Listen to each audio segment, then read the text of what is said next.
আজকে সারা বিশ্ব, পৃথিবীর সব মানুষ আজকে দেখে রাখুক, আজকে জেনে রাখুক যে উত্তরাঞ্চলের এই যে লাখো কোটি মানুষ তিস্তা নদীর পানির ন্যায্য হিস্সা থেকে আজকে বঞ্চিত, এবং এই জন্য এই কারণে মানুষগুলা আজ এখানে অধিকার, যে মানুষের যে পানির অধিকার, এই অধিকার আদায়ের দাবিতে এইসব মানুষরা আজকে জাগো বাহে তিস্তা বাঁচাও স্লোগানে গত 2 দিন ধরে আপনারা সকলে এখানে তিস্তা পাড়ে সমবেত হয়েছেন।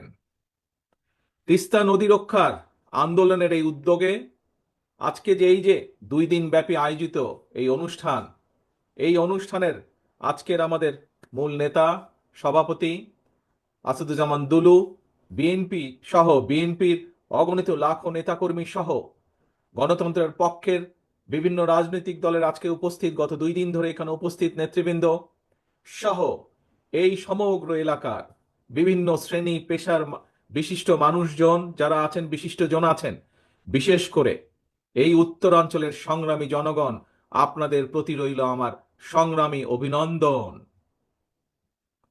প্রিয় ভাইরা, উত্তরাঞ্চলের পানির এই ন্যায্য হিস্যা বঞ্চিত মানুষেরা আজকে সারা বিশ্বকে জানিয়ে দিতে চায় যে ভারতের সঙ্গে বাংলাদেশের 54টি যে অভিন্ন নদী, এই নদীর পানির ন্যায্য হিস্যা প্রাপ্তি এটা কোনো কারো করুণার বিষয় নয়।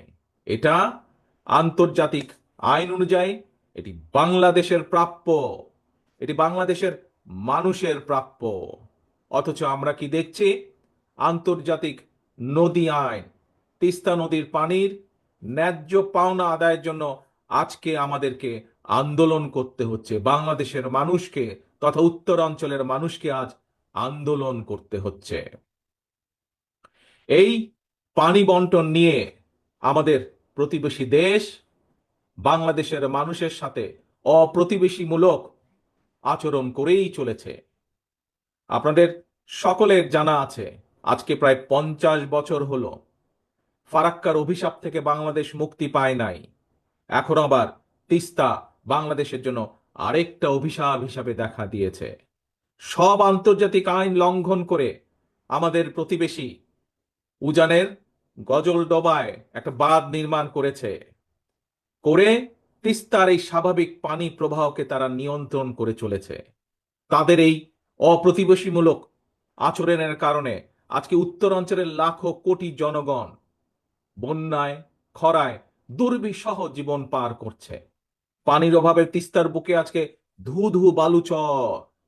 একদিকে পানির অভাবে নষ্ট হচ্ছে হাজার হাজার কোটি টাকার ফসল, আবার কখনো হঠাৎ করেই, এই দেখেন 2 দিন আগে যেমন হয়েছে, হঠাৎ করেই উজান থেকে ছেড়ে দিচ্ছে পানি, আর সেই পানির কারণে বন্যায় ভাসিয়ে দিচ্ছে সাধারণ মানুষের ঘর বাড়ি, কৃষকের আবাদি ফসল ভাসিয়ে দিচ্ছে।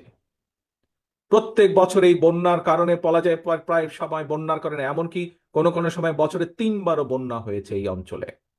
আর এই বন্যার জন্য প্রতি বছর তো ভাঙন তো আছেই, নদীর ভাঙন, শস্যেরও যে আর্থিক ক্ষতি হচ্ছে, প্রায় লক্ষ কোটি টাকার আর্থিক ফসলের ক্ষতি হয়।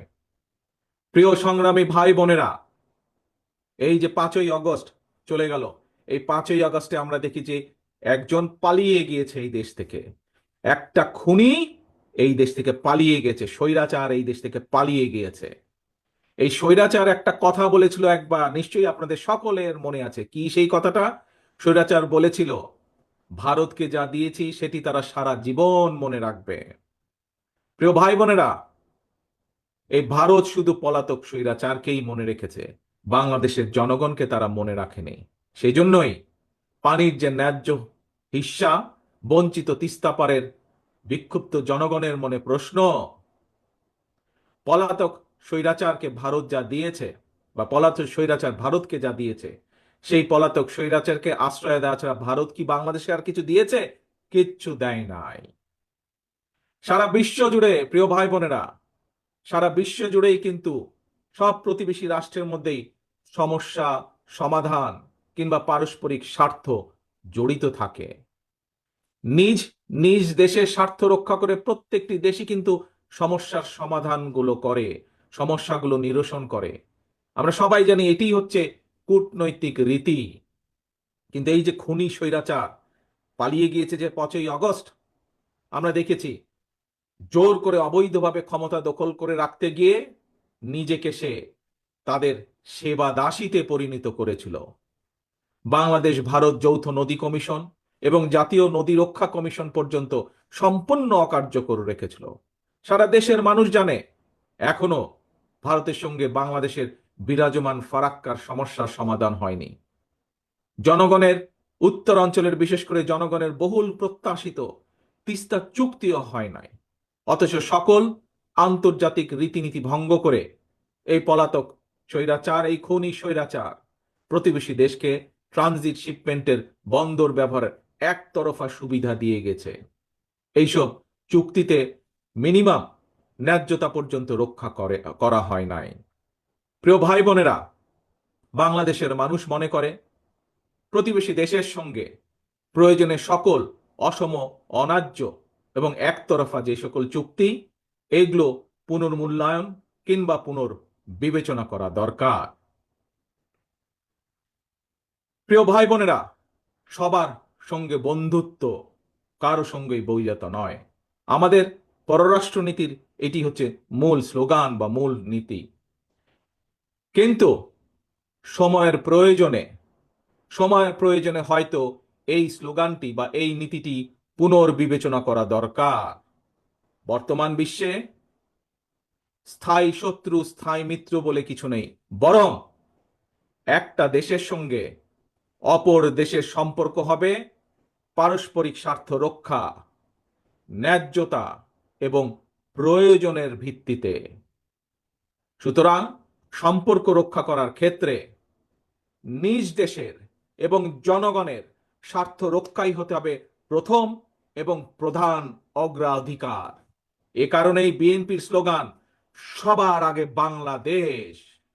বন্ধুত্বের দোহাই দিয়ে বাংলাদেশের জনগণ আর কাঁটাতারের বেড়ায় ফেলানির ঝুলন্ত লাশ দেখতে চায় না।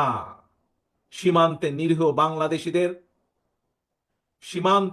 নিরীহ বাংলাদেশিদের রক্তাক্ত মরদেহ আর বাংলাদেশের মানুষ দেখতে চায় না। প্রিয় দেশবাসী, প্রিয় তিস্তা পাড়ের ভাই বোনেরা,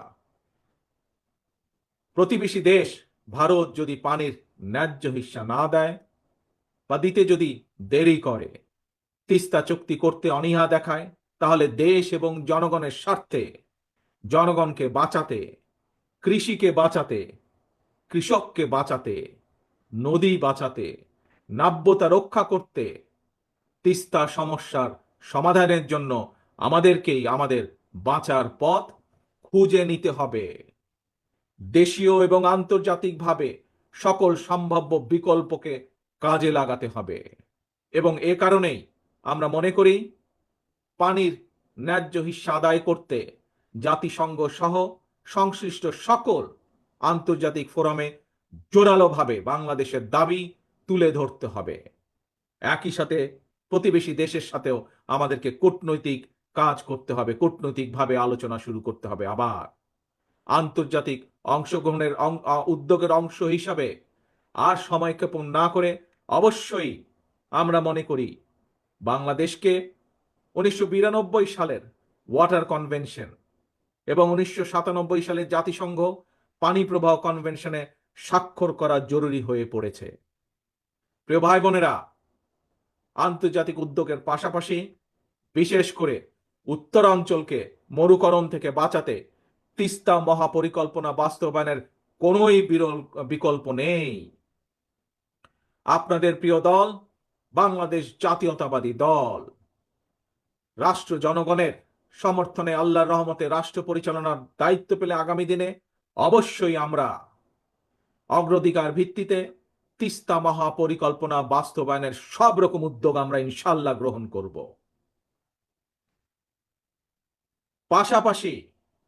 পাশাপাশি বর্ষা সহ অন্য অন্য উৎস থেকে পানি সংরক্ষণ করে রাখার জন্য বাংলাদেশের ভেতরে থাকা তিস্তার ডান পাশের 7টি নদী এবং তিস্তার বাম পাশে 5টি শাখা বা উপনদী, এগুলোকেও খনন করা অত্যন্ত জরুরি। এগুলোকেও খনন করতে হবে আমাদের। এছাড়াও পানির বিকল্প উৎস তৈরি এবং পানি সংরক্ষণের জন্য নদী ও পানি বিশেষজ্ঞদের পরামর্শ অনুযায়ী দেশের বিভিন্ন স্থানে জলাধার নির্মাণ এবং পুনরায় শহীদ জিয়ার সেই খাল খনন কর্মসূচি চালু করব ইনশাল্লাহ আমরা। প্রিয় ভাই বোনেরা, আমার সামনে এখানে বহু সম্মানিত মুরব্বী রয়েছেন। সেই মুরব্বীদের উদ্দেশ্যে বলতে চাই, প্রিয় মুরব্বীবর্গ, আপনাদের অনেকেরই মনে আছে সারা দেশে স্বাধীনতার ঘোষক শহীদ রাষ্ট্রপতি জিয়াউর রহমানের খাল খনন কর্মসূচির কথা। তখন একটি স্লোগান ছিল, বিখ্যাত স্লোগান, কৃষকের কাছে, গ্রামের সাধারণ খেটে খাওয়া মানুষের কাছে একটি পরিচিত স্লোগান ছিল, প্রিয় স্লোগান ছিল, কি সেটি? খাল কাটা হলে সারা, দূর হবে বন্যা খরা। প্রিয় দেশবাসী, উত্তর অঞ্চলের সংগ্রামী ভাই ও বোনেরা, দেশের জনগণের সকল গণতান্ত্রিক রাজনৈতিক মানবাধিকার কেড়ে নিয়ে ভোটের অধিকার ডাকাতি করে পলাতক স্বৈরাচার দেশে মাফিয়া সাম্রাজ্য গড়ে তুলেছিল। এই পলাতক খুনি স্বৈরাচারের আমলে জাতীয় নির্বাচনকে খেল তামাশার বিষয়বস্তু বানিয়ে ফেলা হয়েছিল। জনগণকে বিগত 15টি বছর ভোট দিয়ে সংসদ সরকার অর্থাৎ জনগণের নিজের সরকার প্রতিষ্ঠা করার কোনোই সুযোগ দেওয়া হয় নাই। ছাত্র জনতার গণ অভ্যুত্থানে গত 5ই আগস্ট এই মাফিয়া, এই খুনি স্বৈরাচার পালিয়ে যাওয়ার পর থেকে জনগণের অধিকার পুনঃপ্রতিষ্ঠার সুযোগ এবং সম্ভাবনা আবার তৈরি হয়েছে। ভোটের অধিকার প্রয়োগ করে জনগণের কাছে দায়বদ্ধ একটি গণতান্ত্রিক সরকার প্রতিষ্ঠার সুযোগ। কিন্তু গণতন্ত্রের পক্ষের শক্তি কিংবা সরকারের কোনো হঠকারী সিদ্ধান্তের কারণে যাতে এই খুনি পলাতক স্বৈরাচার আর তার দোসররা পুনর্বাসনের সুযোগ না পায়, সে ব্যাপারে আমাদের সকলকে সতর্ক থাকতে হবে। সে ব্যাপারে আমাদের সকলকে ঐক্যবদ্ধ থাকতে হবে অতীতের মতন। গণতান্ত্রিক দলগুলোর পক্ষ থেকে জাতীয় নির্বাচনের কথা শুনলেই অন্তর্বর্তীকালীন সরকারের কেউ কেউ বিচলিত হয়ে ওঠেন। প্রিয় দেশবাসী, প্রিয় ভাই বোনেরা, আমাদের অবশ্যই মনে রাখা প্রয়োজন, জাতীয় নির্বাচন নিয়ে এক এক উপদেষ্টা এক এক রকমের বক্তব্য এই খুনি মাফিয়া চক্রের সামনে বিশৃঙ্খলা সৃষ্টির পথ সুগম করে দেয়। এই জন্যই বিএনপি বারবার এই অন্তর্বর্তীকালীন সরকারের প্রতি তাদের কর্ম পরিকল্পনার রোড ম্যাপ ঘোষণা করার আহ্বান জানিয়েছে, প্রতিবার আহ্বান জানিয়েছে। তিস্তা তীরের প্রিয় ভাই বোনেরা, 2 দিন ধরে আপনারা আপনাদের দাবি নিয়ে তিস্তা পারের 11টি পয়েন্টে আপনারা কর্মসূচি পালন করেছেন। আপনাদের এই আন্দোলন অবশ্যই ইনশাল্লাহ বৃথা যাবে না। আপনাদের এই আন্দোলনে তিস্তা মহাপরিকল্পনা বাস্তবায়ন ত্বরান্বিত হবে ইনশাল্লাহ। জনগণের ভোটে বিএনপি রাষ্ট্র পরিচালনার দায়িত্ব পেলে অবশ্যই আমরা সকলকে সাথে নিয়ে তিস্তার সমস্যার সমাধান করব। তবে তবে এই যে একটু আগে যতগুলো কথা বললাম যে কিভাবে আমরা কি কি উপায় কি করব তিস্তার পাড়ের মানুষের সমস্যার সমাধানের জন্য, কিভাবে তিস্তা মহাপরিকল্পনা যে বাস্তবায়ন করব বা বাস্তবায়ন করার যে অঙ্গীকার করেছি, এই কাজ যদি আমাদেরকে করতে হয় তবে আপনাদেরকে একটি দায়িত্ব পালন করতে হবে, আপনাদেরকে একটি কাজ করতে হবে। সেজন্য আগামী জাতীয় নির্বাচনে আপনাদেরকে আপনাদের প্রিয় দল বিএনপির পাশে থাকতে হবে। বিএনপির দরকার আপনাদের সমর্থন। আপনাদের সমর্থন থাকলে, দেশবাসীর সমর্থন থাকলে ইনশাল্লাহ আমরা এই ধরনের তিস্তা সহ আরো যেই কাজগুলো আছে ইনশাল্লাহ সেই কাজগুলো বা সেই সমস্যার সমাধান করার আমরা সুযোগ পাবো ইনশাল্লাহ। প্রিয় ভাই বোনেরা, ইনশাল্লাহ ভবিষ্যতে তিস্তা পারে নয়, দেখা হবে আপনার গ্রামে আর দেখা হবে আপনার ঘরে। আসুন, এই যে গত 2 দিন ধরে আমরা সকলে মিলে এখানে একত্রিত হয়েছি, এই যে হাজারো লক্ষ মানুষ গত 2 দিন ধরে যে আপনারা এখানে প্রতিবাদ গড়ে তুলেছেন, সারা বিশ্বকে দেখিয়েছেন কিভাবে ন্যায্য অধিকার প্রতিষ্ঠা করার জন্য বাংলাদেশের মানুষ তিস্তা পারের মানুষ ঐক্যবদ্ধ হতে পারে নিজেদের অধিকার আদায়ের জন্য। আসুন আজকের এই 2 দিনের এই কর্মসূচিতে আমরা প্রতিজ্ঞা গ্রহণ করি। কি সেই প্রতিজ্ঞা? সেই প্রতিজ্ঞা হলো জাগো বাহে, তিস্তা বাঁচাও, জাগো বাহে, বাংলাদেশ বাঁচাও। এই হোক আমাদের স্লোগান, জাগো বাহে, তিস্তা বাঁচাও, জাগো বাহে, দেশ বাঁচাও। আসুন এই হোক আমাদের স্লোগান, এই হোক আমাদের শপথ আজকের। আল্লাহ হাফেজ। বাংলাদেশ জিন্দাবাদ। বাংলাদেশ জাতীয়তাবাদী দল জিন্দাবাদ।